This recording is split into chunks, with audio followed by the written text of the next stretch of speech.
Hello, and thank you for coming to cook with me today. We are going to take a little sort of trip to Italy with a soup, one of my favorite soups, Little Italy Zuppa. Now, Zuppa means soup in Italian. It's one of their slightly more slang words for it, but I love the name, I love the word Zuppa.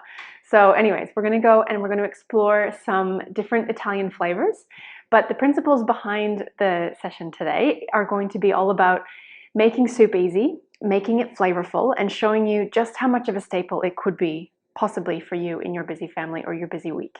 So soups can be very quick. I think the perception in general is that soups tend to be something that you need to sit and let simmer all day long. Now that's one option, but definitely not necessary to make a flavorful soup.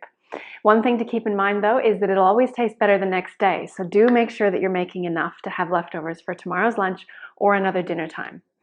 Now, a couple of the other things I want to point out in this recipe are the options that you have. There are so many options for mixing, matching, going with whatever you've got in the fridge in this soup. So there's lots of substitutions you can make. Today I'm even going to be making some substitutions because I wanted to demonstrate the point that if we are out of a specific ingredient, I do not, and I repeat, I do not want you rushing to the shops for one or two single ingredients. That extra hour out of your life we can save and we can invest in much better ways. So for example, today I'm going to be using a little bit, instead of the zucchini, I'm going to use green beans because that's what I've got. And likewise, for you, I'd like you to make any other substitutions that you desire to make or that you've got in the fridge that need to get used up. Soups are really great options for throwing in those extra little bits that would otherwise not get used. All right, now the other thing I wanted to cover today are the optional additions. So I wouldn't even say traditionally this soup has any particular option to it because we've mixed and matched based on some other Italian soups. Now, one of, I guess, the more common additions in a traditional Italian soup would be the turkey meatballs. If you're not going to do meat, absolutely perfect. That's fine. I absolutely love the vegetarian version or some of the other more exciting optional additions we can add in on top. So for today, I'm going to be using the barbecue patties recipe, which is another cook with me session that you can watch separately. And I'm going to be using that and cutting them into little diced cubes actually. We could roll them into round balls if you prefer. And we're going to be calling them the neat balls because they're vegetarian based to put them straight into the soup as well. So that's another option. Otherwise, if you don't want to do either of those and that's all a little bit too much work, then we can definitely put in some gluten-free pasta, or we can just be wonderfully happy with a bunch of extra veggies and the beans. It is yummy on its own. So don't feel like you have to add those extra options. And for those of you having dairy, you can always add a bit of cheese in. Cheese is the magical ingredient for flavor. Shall we begin? So, if you haven't already got all of your ingredients out, let's get them out now. I'm going to bring them on over so that we can get into this. Beautiful selection of veggies from the markets. And I was a little bit low on fresh parsley in my garden, so I also happened to grab some fresh basil leaves and even some of these mushroom plant leaves. So we're going to get a little bit of maybe mushroom flavor in there from these beautiful herbs and a whole bunch of other goodness in the phytonutrient category. So a bit of fresh basil, mushroom plant leaves. If you've got any other fresh herbs and anything, that'll work beautifully in this soup. So definitely making use of those. Okay, so the first step is going to be to get your soup pot out. And we're going to be heating that up with the olive oil and a little bit of our onions, garlic, all the aromatics that we want to saute and bring those flavors out in the beginning. So we're going to start there. We'll begin with the garlic and the onions. So we'll get them out. We've called for 3 cloves of garlic. I know that they range in size, so basically go for your preference. If you love garlic, and I would recommend it, especially in Italian soup, go on the extra side. And if it isn't garlicky enough at the end, when you taste it, you can add a bit at the end. Garlic is actually quite a volatile ingredient. So if you want it to be stronger in flavor, and this applies to anything that you're making with fresh garlic in it, stronger in flavor, we add it at the end. It doesn't need to go in right when the onions do the sauteing down. So it tends to be a habit that most people put it in at that stage, but it will actually make it less punchy, less garlicky if we put it in the front. Instead, we want to put it in at the end. If you want that extra punch of the garlic. So totally up to you. I'm just going to put it in the beginning for good measure. These are, nowadays, I'm actually going to say small garlic cloves. I like to buy the elephant garlic, so Might even throw in an extra one just for good measure. Completely up to you. If you happen to have roasted garlic, that's even another option. And then in that case, you could put in a whole bulb.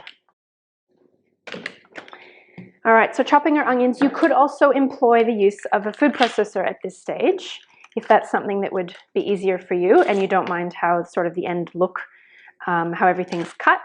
If you were serving this for guests though, I probably wouldn't do the food processor idea just because the end look and feel of the veggies in the soup is not as pleasant if done in a food processor.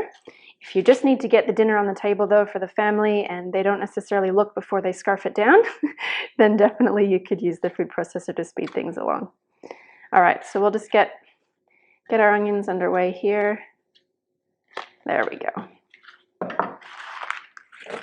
I find it's a bit easier to peel the onion if we chop it in half first. So that's definitely an option here because we don't need the perfect rounds.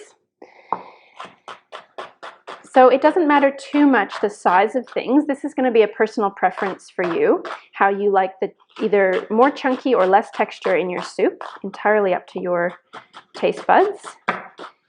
So either way, we'll get this on the fry so we can start building. But one interesting thing, and this may not surprise you if you're used to making soups, but I just love it generally when we do this type of lesson with people in person, how they see how quickly you can pull together a delicious soup. And then it can become much more of a staple for dinner time for the family during the week if you know that you can whip it up in, say, under 30 minutes. Soups are just so nourishing and so healing. They can be just such a comfort food, such a nutritional benefit. There's so many more things we can get nutrient-wise, like vitamins and minerals, into a broth that we wouldn't necessarily otherwise be eating. Especially if you're going to be using a homemade broth in your soup. That's definitely what I'd recommend. It is the secret to making a deliciously flavorful soup, is having homemade broth. And that's the reason why this is kind of part of that 3-part series. So we've done the barbecue patties as a cook with me, we've done the stock and the broth as a cook with me, and now we bring it all together, having had those squirreled away in the freezer for today when we bring it into an Italian soup, for example. So having that broth already in the freezer is a great step for anything. You might even just be using it to cook your rice in, or your quinoa or something, or you can just be adding it wherever you can find the opportunity to add a bit of flavorful, nutrient-rich liquid to your dish instead of plain water. So I've got that ready to go in the freezer, as well as the veggie patty mix. Now, when it comes to the garlic, a little couple of tricks here. I do find it's easiest to peel if we take the top and the tail off. And then garlic does benefit from being crushed. So there's actually other, beneficial components in the garlic that activate once it gets crushed. So that's something that we can do, which also eases the peeling of the garlic. So taking the base of your knife, popping down and just crushing the garlic like that first, that helps the skin come off much easier. So one step, it's going to be a double benefit for you, health-wise and ease. Give it a little squash. And I've just noticed that one of these garlics is actually starting to sprout. So if that happens, we just want to make sure that it's not an absolutely critical step, but if you'd like to take a preventative measure, if they've started to turn green in the middle, see how it's just beginning to sprout? This bit can tend to be a little bit bitter. So most people will probably not notice the difference, but if you're at all concerned about the soup going a little bit bitter, we're going to take those middle bits out. Not super critical, don't fret about that one, but it's just a little finesse tip. All right, so once we've got our garlic there, just chop that up roughly. You could put it through a garlic press if you'd like. I find sometimes it's just as easy to pop through it on the cutting board. If you haven't already got yourself a nice big cutting board to give yourself space, that would be an excellent tip to prevent a lot of stress that I see in the kitchen. So just rocking through, getting a fine chop. Again, in the case of a soup, it's actually, I find, quite nice to bite into some little pieces of garlic that have been well simmered down. So not the end of the world if we don't get this super fine. There we go. Garlic, onions, and leek. Now, show you a trick with leek. This is a beautiful, big organic leek, actually. That's gorgeous. The number of times that I have been cooking with people and seen them chop the leaf here, discard all the green bits, and just use the white bit. Please, you do not need to waste your money like that. This green bit is just as delicious and just as beneficial in the soup. I'm not sure where the idea came about to even throw it away ever. So please do not waste that bit. At maybe the very least, we would take off any, I guess, blemished bits, but we definitely use the green. And I'll show you how to make that easier to clean as well, because the leek will tend to grow with lots of dirt that gets stuck in the crevices. So take the leek on the fan, lay that down flat like this, and then we're just going to chop through the middle. There we go. And then it's easy to take under the sink and peel these away to wash the dirty bits. See how they hide in the crevices of the leaves? So we're just going to run that under the sink and just spread it apart so that we can run our finger through it and just give it a little rub. It's pretty much only concentrated in those crevices. So once you get to the inner bit, it's not so crucial. But we just want to make sure that we're getting that washed on the inside. There we go. Okay. And this is a pretty big leek, but I am going to use that whole half because I love that extra bit of flavor into the soup. And then we'll let it simmer down really well so that we don't get any overpoweringly onion flavors. Now, whenever you're cutting anything long and skinny, instead of sitting there and chopping through the whole lot at once, halve your time by cutting the long skinny bit in half or in thirds, whatever's going to make it easier for you. And then we cut through it in half the time. So this time we're not going to, the leeks are not going to disintegrate in the soup. So we do want to get them to the same sort of thinness that you'd like to bite into. They will wilt down and they will shrink, but they will not actually disintegrate at all or break down. So we do want to get them cut to the right size. Greens and all, greens and white bits. If you don't have leek, again, that's not a big issue. You could add some shallots. You could add in some more onion. If you have garlic chives or onion chives, those will make up for some of that extra flavor. So not the end of the world if you haven't got leek. Make ourselves some more space.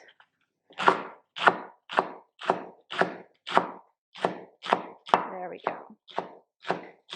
How's everyone going? I want to have you let me know if you've caught up to me. If you have any questions, please type them in.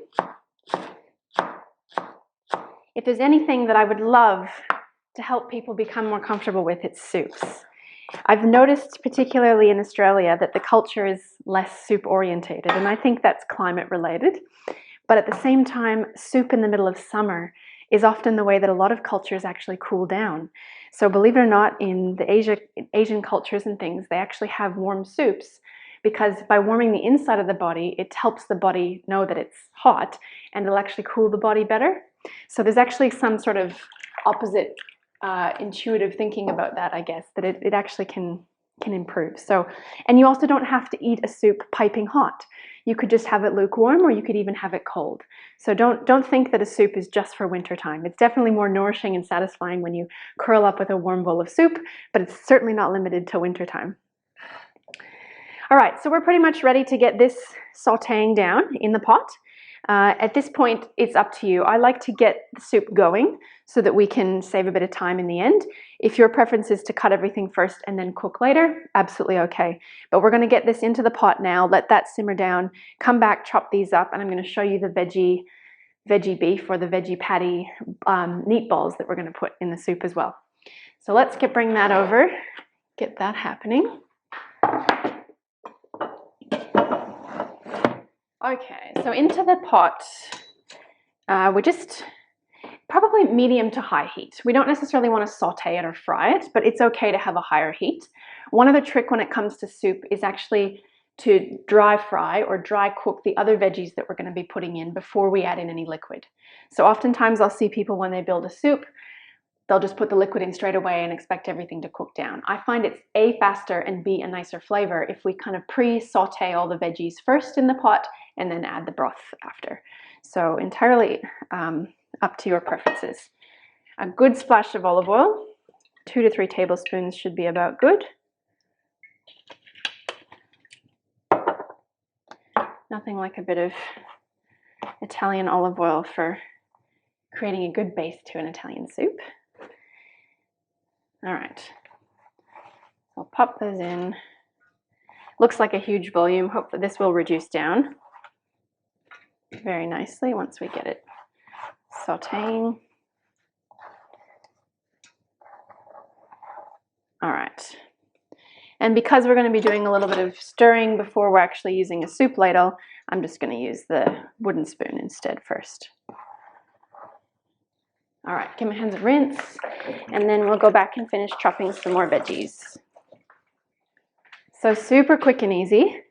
The magic of the soup and I guess the more technical bit of the soup comes in at the end when we start to adjust the flavor and decide, I guess, what direction we want to take the soup. So just because a recipe calls for one thing doesn't mean we have to stick to that. I've even given you some optional flavor boosters, which are kind of a choose your own direction for the soup as well. So you can be putting in some extra nutritional yeast, a bit of Parmesan cheese. You could put in a little bit of tomato paste if you wanted it to be more of a tomato base. Even though we've got fresh tomatoes in this, it's not actually going to taste like a tomato soup per se, and it's not even necessarily going to turn any form of red. So if you want to take it that direction, you could add that bit of tomato paste. So we're getting some action in the soup now. That's all good. I'm just going to give it a quick stir, and then we'll come back and continue chopping veggies. So nothing complicated there. We just want to let it simmer down. I've just chopped up the fresh herbs. If you're not using fresh herbs, perfectly fine. Let's use some dried herbs. But keep in mind that a soup is mostly liquid based. So we do actually need to add quite a bit of flavor ingredients or spices and herbs in order to build up that flavor in the liquid of the soup. Now that's why the broth is a specific secret to the soup as well, because you're going to have lots of flavor coming through in a homemade broth, particularly if you're using a bone broth like a chicken broth or even a beef broth. But traditionally we'd go chicken or turkey broth for this soup if you have selections in your freezer to choose from. Okay, carrots. And I've said grated in the recipe. Now that could be grated, it could be cut through your mandolin as more of a chunkier piece. So it's going to depend on your preference for flavor. If you go the grated option, the soup will be slightly sweeter because you're actually exposing more surface area of the carrot. So I'm going to grab the grater and do some grated carrot.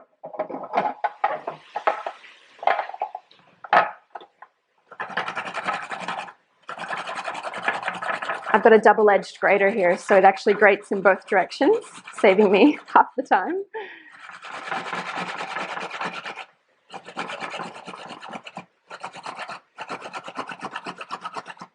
There we go.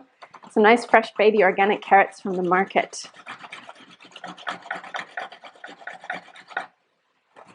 And if you really like biting into pieces of the carrot, you can definitely chop them up a bit bigger. I kind of prefer them to be fine in the soup personally, but also up to you. So as far as some of the skills that you'll be taking away from today, hopefully it's that you can see that soups will be easy to create and quick, and then also highly versatile and flexible. And once you learn how to flavor up any soup and adjust it at the end, you'll have the confidence to really create your own soup. I find pretty much very rarely actually follow a recipe for soup because there's always tweaks and changes that are easy along the way. Okay. Just check on these.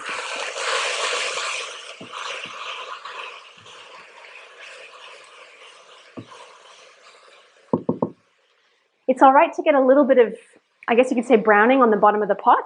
That's actually creating a bit of extra flavor for us. I'm just going to turn the fan on because we've got a little bit of action happening there. And at the end, when we put in the stock, it'll help deglaze the bottom of the pan. So that's okay. That's actually going to build flavor for us. So I'll continue adding to that pot.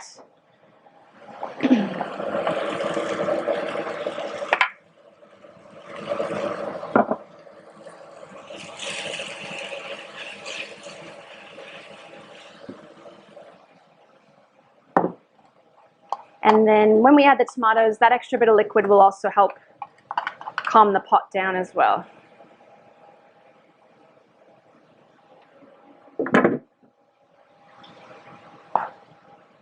All right, so nothing fancy here with the tomatoes. Take these little fresh tops out.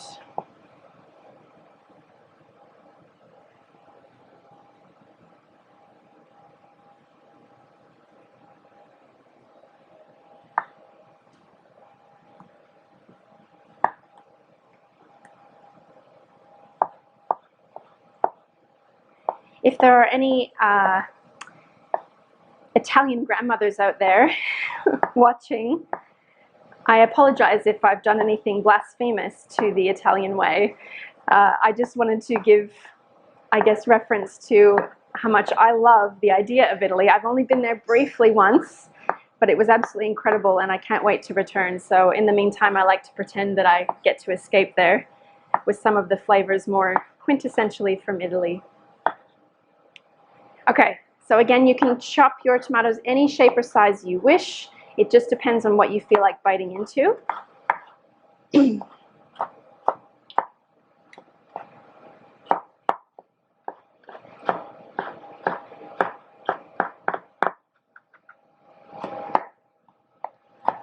Okay, let's get all of that into the pot, and here we go.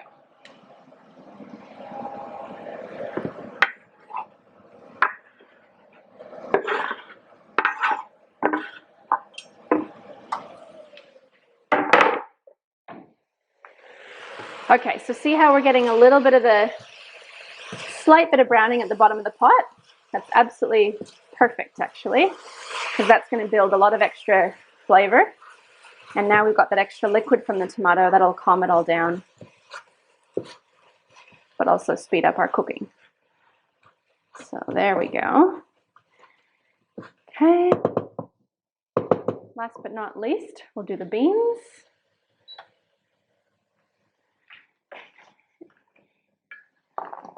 Just chopping them up just into little bite-sized pieces will be great. So we'll align them all up. A little trick we learn here at the tops and tails, just roughly trying to take as little off as we possibly can and then looking in case we missed any. There we go. And other side, same deal. This step, if you do both sides, saves you from having to align all the tops that need cutting because we're going to do both sides anyways. There we go. Okay. So just some little bite-sized cubes. I've even done this soup with peas before, little frozen peas, and that was yummy as well. Yum. And we forgot one little top. There we go. Okay. So last bit into the soup, and then we'll come right back to do the veggie beef cubes.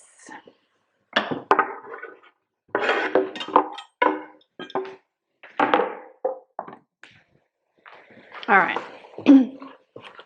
Now, because that is simmering down, and we've kind of done a little bit of a pre-cook on the tomatoes, the veggies, and the carrot, we can actually put the stock in now. And I am going to put it in straight away because my stock is actually coming from frozen. So if you've got liquid stock, that's perfectly fine. Put it in now still. But I'm actually going to use these stock cubes, and I'm going to show you my little trick. So after we've got the stock cooked, I like to put it in a jar in the fridge and then freeze my stock cubes into little silicone cupcake containers. And as soon as these are frozen, I pop them out, put them into a bag, and then freeze another lot from the stock from the jar in the fridge. So provided we get a nice fat layer on top of the stock in the fridge, then it'll last in the fridge for up to a couple of weeks. But as soon as we disturb that fat layer, then we only get another sort of 3 days out of it. So that's why it's good to keep freezing it until you've got your stock in the fridge, and then you're good to go. Now this is a fairly concentrated stock as well. So I'm actually going to use probably only the 6 cubes for this, and then I'll use the rest of the liquid that I need as water. So pop those ones out. There we go.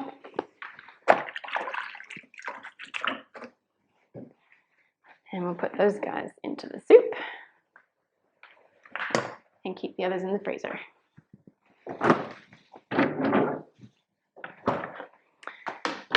Now they're just going to melt down, and I'm going to add some extra water to it now. Put the lid on, let that simmer away while we get our veggie beef happening. So a little bit of water in with that one. And again, the water content is just dependent on what volume of soup you want to make. So we can add more and more flavor as needed if we need to make a larger batch of soup. So don't worry about how much water you're adding. And worst case scenario, if you've added too much and the flavor is too dilute, then you can just let it simmer away with the lid off to help the flavors concentrate and reduce as the water boils off. So once we've added the liquid, now I'm going to crank that back up to nearly full heat, just so that that comes to temperature quicker, because we've got some frozen humongous ice cubes in there. All right, and we'll let that come up to temperature. Oh, after all that, I forgot the celery, because I have it stored in the container in the fridge like this. So this keeps the celery nice and crisp.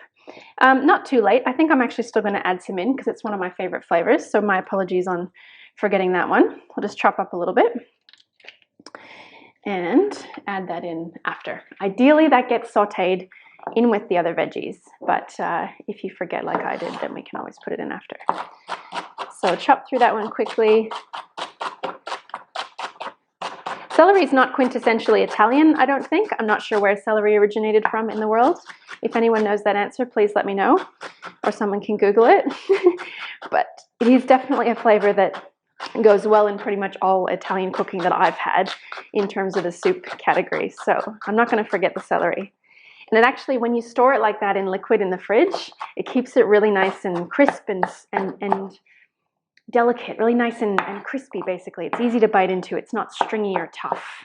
All right, so can't forget the celery. That's another reason why we get all the ingredients out before we start cooking, because otherwise you wouldn't have remembered. I wouldn't have remembered that I'd forgot it. There we go. All right, so on to the veggie cubes that we can put in. Not necessarily intended to replicate the feeling of meat or having meatballs. It's more of a textural thing and a little bit of interest in the soup.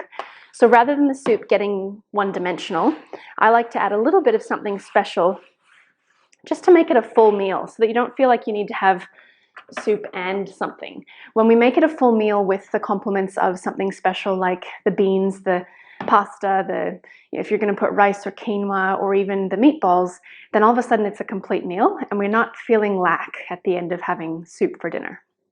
So that's one of my reasons why I like to add something a little bit extra special in at the end. So this is a little bit of an aside to this recipe, but I'm just going to show you quickly another alternative way.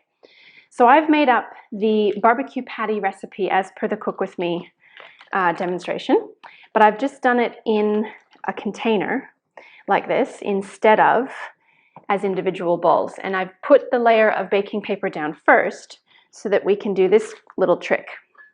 Instead of sitting there and grabbing a little bit of, I guess you could call that dough, and rolling each individual little tiny meatball, I'm going to do hopefully one little quick step. Now this works best if this has been really well chilled.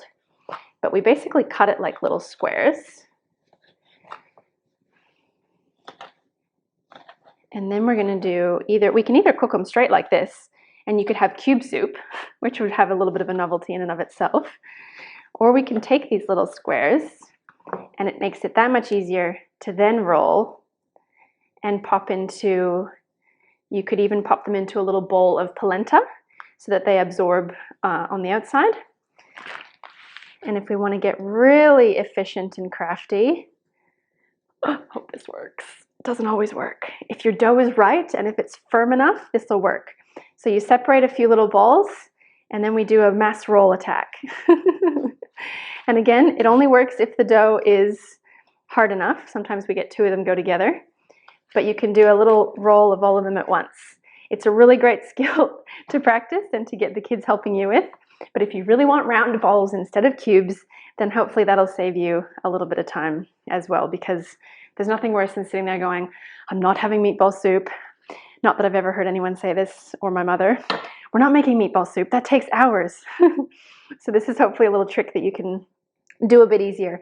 And this trick, actually, I've tried it with meat, as in proper meatballs. It doesn't work so well with meat because it's such a soft texture. So this one we can achieve much more easily with the barbecue patties or the veggie. They're basically veggie burgers, but a little bit of extra oomph and flavor in the soup and extra texture. So we'll pop some of those in. This has not been cooked either. So I know I have it in a baking tray, but that was just the shape and the size that I needed. These have not been cooked. So this is a combination of, I used some cooked millet, and then the rest of the recipe is cashews and sunflower seeds, a little bit of black beans, and a whole bunch of seasoning and spices. So that's all this is. And we just get the texture right so that we can turn it into meatballs, and there we have it. So this is going to look a little bit like a traditional Italian wedding soup, minus the pasta, in that we've got our little meatballs. Meatballs with an N. All right, so we'll save those, put some of those in the soup. And we can go check on it. I don't think we'll be quite boiled down. So at this point, if you haven't already prepared any of your optional additions, you're welcome to get them happening while the soup is cooking down. In the meantime, we could also be grating some Parmesan cheese if you want to be adding that on top. And then we'll be tasting the soup and getting that happening as soon as it's up to boil. We need to put the beans in. This is another substitution that I'll be making as well.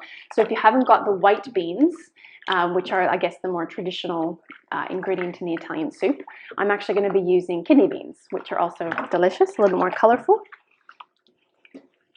And then the spinach to serve on top. Again, if you like spinach, that's great, but it's nice to serve it on the individual bowl at the end so that it can wilt down into the broth. All right, so we just need the beans to be rinsed, and then we will add in the flavoring and the seasoning later. Okay.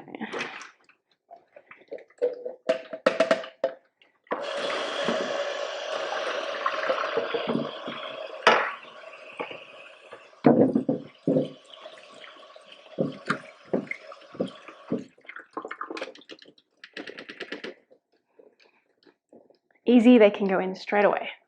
Although they've already been cooked.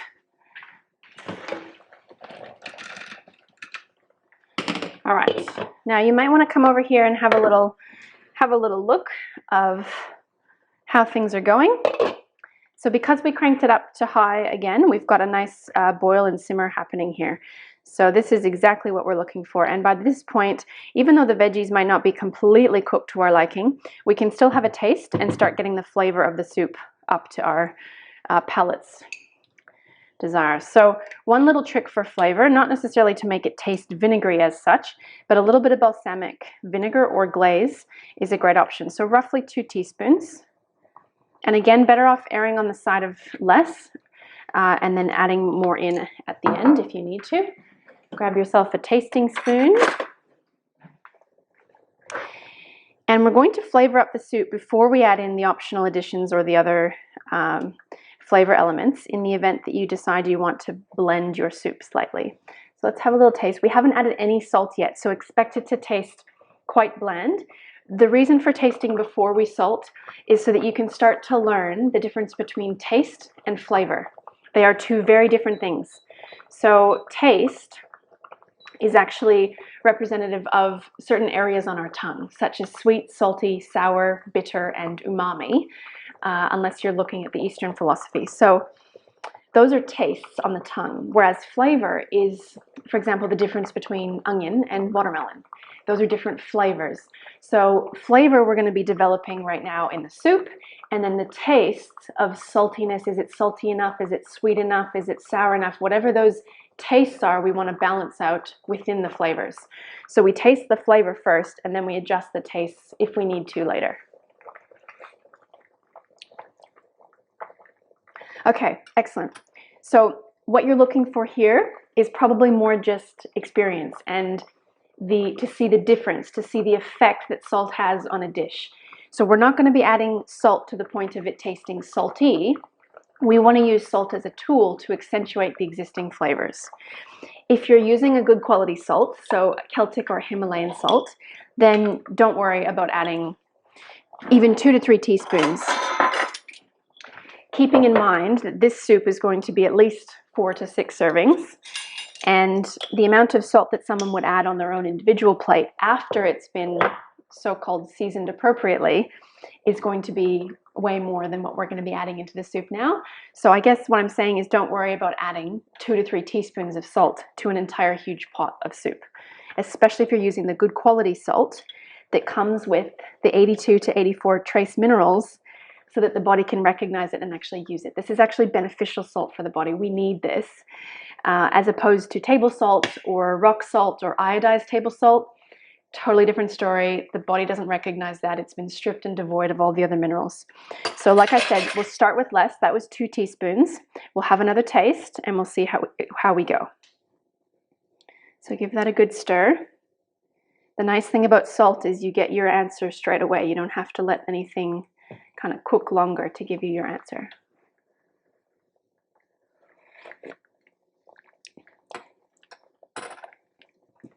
Okay, so for this volume, I'm going to go just another half a teaspoon, knowing that that's bringing out the flavors quite nicely. So another half teaspoon of that. I like a bit of heat, a little bit of pepper, especially in an Italian soup. So I'm going to pop in a little bit of black pepper. If you have white pepper, it's a little bit stronger than black pepper, so you might put in a bit less.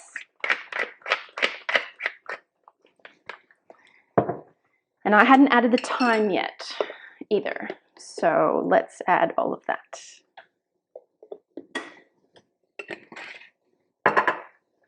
There we go. So we'll let that simmer in. Starting to develop beautifully. Look at the nice colors we're getting too with the kidney beans, some of the oranges from the carrots. There we go. So once you're happy with the actual flavor of the soup, then we can add in the meatballs to cook directly in this. So if you are going to be cooking with the raw turkey meatballs, try and maybe put a little bit of extra liquid volume. This is quite veggie heavy, quite thick in terms of a soup already. So if you're going to be cooking the raw meatballs, adding in that little bit of extra liquid so it's got some room to cook in that hot liquid. And we definitely want to make sure we keep it at a boil or a low boil when you add the raw meatballs, provided they're small enough, so maybe no more than, say, 2 centimeters diameter. They will cook very quickly in the hot broth, and that's perfectly safe in terms of food safety requirements. So directly in there, don't need to worry about dirtying another pot and sauteing them off separately. But if that's already done, then just chuck them in at the end and they'll be warmed up. So at this point, one last little taste now that I've added that thyme and pepper.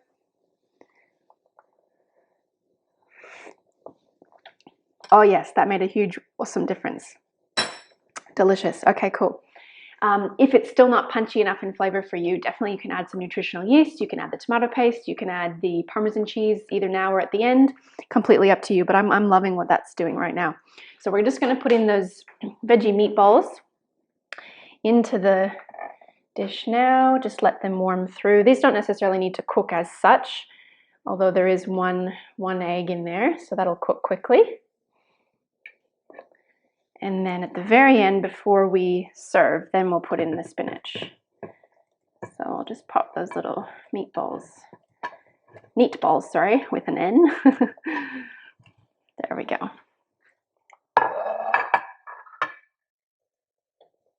Just let them separate into the soup. And there we go. So they just need to kind of warm through. While that's happening, we can get ready to plate up. So like I said, if you haven't already got any grated Parmesan and you like that, we can grate that now. I'm actually going to use my dairy-free Parmesan cheese that we made up for the pasta cook with me, 15-minute pasta sauce. And if you haven't got anything like that, that's absolutely fine. There's a lot of flavor in that already, so don't worry there. Fresh spinach on top and we're done. So I'll just wash my hands and then we can plate up.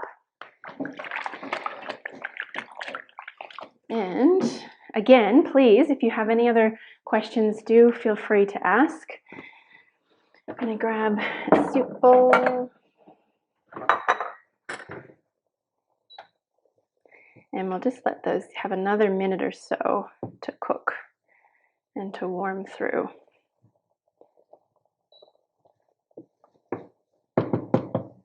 But so easy. So if you think about how long that really took us, I know I gabbed through the whole lot as we're learning the new skills, but basically if you were to do that a second time, you could punch that soup out in, I'd say, under 20 minutes. Pretty quick and easy. The skills and the tools that you now have up your sleeve are going to be how to flavor a soup. So keeping in mind the aromatics, the gingers, the garlics, the onions, the herbs, those kinds of things create that flavor base. Then we add in the flavorful fresh veggies. So the fresher you've got your carrots, your zucchini if you're using it, the green beans, those types of things, those are going to contribute a lot of sweetness and deliciousness to the soup. Your homemade stock or your broth being made in advance. So this is a prime example. You would not have been able to pull the soup off in 20 minutes had you not been a little bit organized in advance. And this is where it takes the stress out of cooking.